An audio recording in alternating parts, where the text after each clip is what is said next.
ebidensyang itinago na nabuhay si Jesus.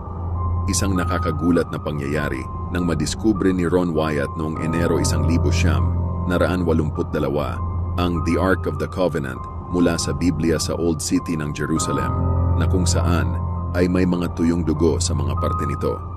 Dinala ni Ron Wyatt ang sample ng mga tuyong dugo sa laboratory sa Israel, at dito nadiskubre na ito ay kakaibang dugo sapagkat ito ay buhay at naglalaman ng 24 na chromosomes, 23 mula sa ina at isa mula sa hindi matukoy na pagkakakilanlan.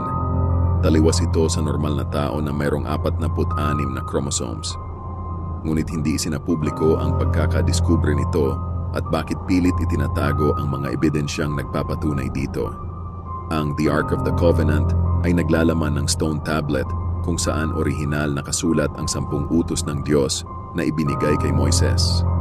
Ayon sa libro ng Matthew, nang mamatay si Jesus sa krus ay lumindol sa buong panig ng mundo, dahilan upang magkaroon ng biyak na bato sa ilalim kung saan nakapako si Jesus sa krus at dumaloy ang dugo papuntang The Ark of the Covenant.